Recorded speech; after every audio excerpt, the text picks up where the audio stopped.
Bonjour, que retenir la DGF 2024? Bon, la DGF 2024 a donné lieu à une mise en ligne des dotations individuelles il y a peu et à l'annonce par le gouvernement. Voici un extrait à l'écran du communiqué de l'État et le lien vers la page concernée.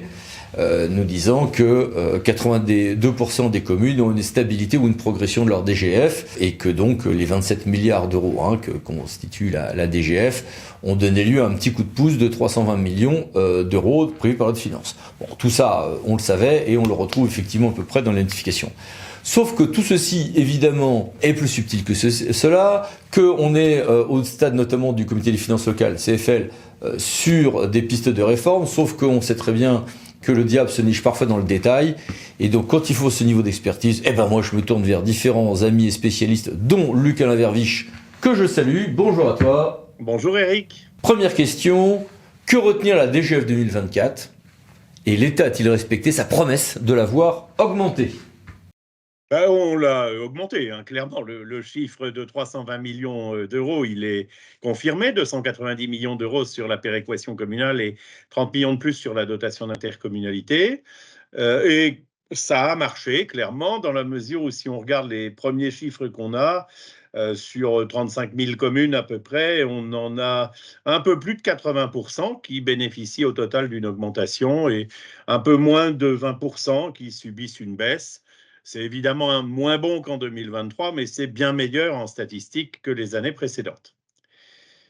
Alors, ce qui est intéressant, c'est toujours un peu la même disparité entre les strates. Pourquoi? Parce que la dotation de solidarité rurale a quand même augmenté en pourcentage plus fortement que la dotation de solidarité urbaine. Donc, on a des effets assez marqués d'augmentation, notamment en euros par habitant.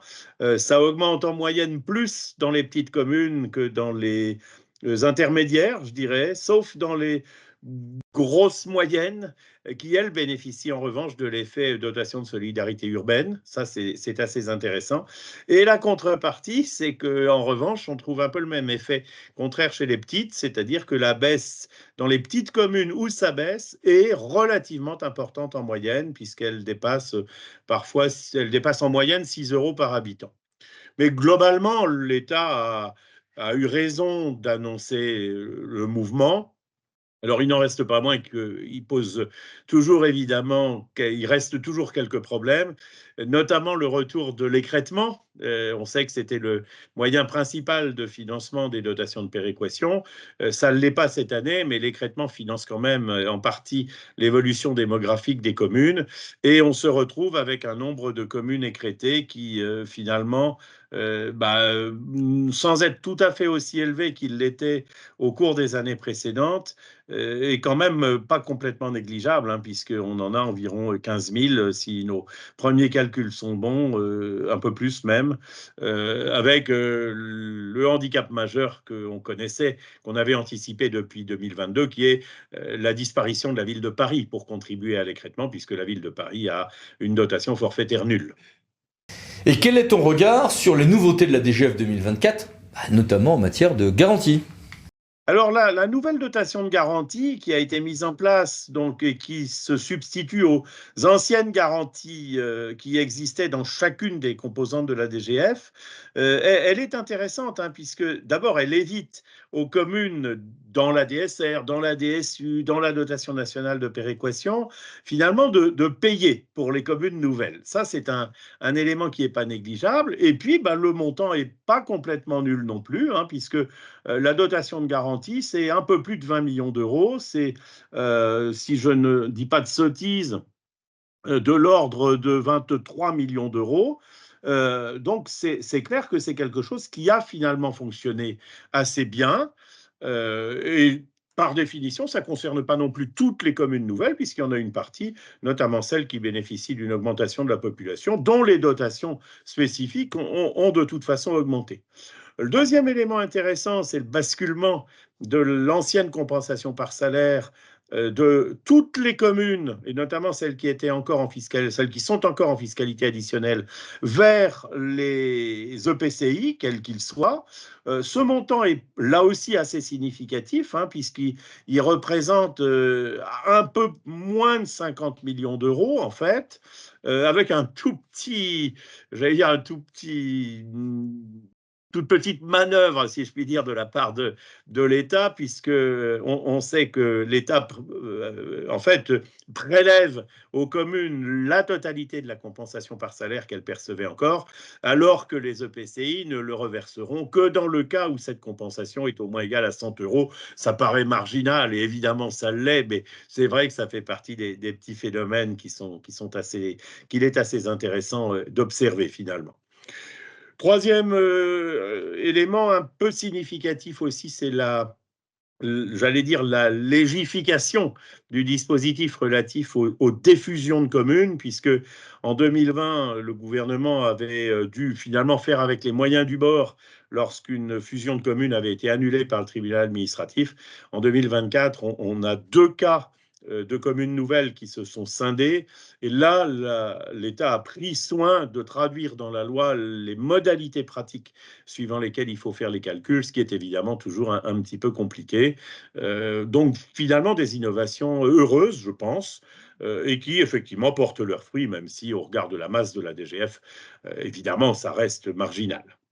Et à quoi s'attendre pour l'avenir, maintenant que l'État s'est souvenu qu'il était désargenté? Et sur quelle hypothèse le comité des finances locales travaille-t-il? Alors, c'est là qu'on a effectivement un heurt de calendrier. D'une part, le comité des finances locales a commencé depuis plusieurs mois déjà à travailler sur des réformes de la DGF, des pistes de réforme autour d'un certain nombre d'indicateurs qu'on considère comme insuffisants. Par exemple, la question des charges de centralité, qui intéresse à la fois les villes et puis aussi les bourgs, et notamment les bourgs-centres en milieu rural. Il a commencé à travailler également sur la question des indicateurs de ressources, parce qu'on sait que, d'une part, la nouvelle définition du potentiel financier, certes, prend peut-être mieux en compte la réalité des recettes locales, mais pas intégralement, et puis que la question de potentiel commence à poser un vrai problème, j'allais dire, terminologique.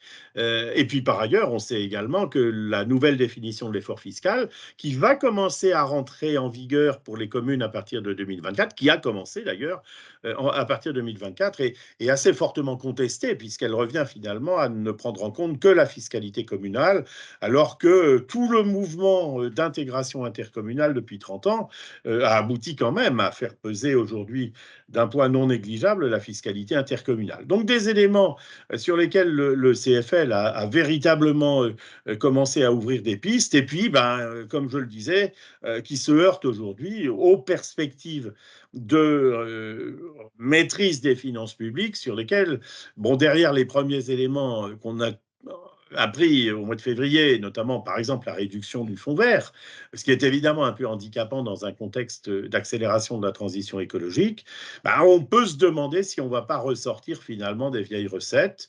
Et notamment, l'une des interrogations qu'on a, c'est est-ce qu'il y aurait une nouvelle démarche de diminution de la DGF, sur la base de quels critères?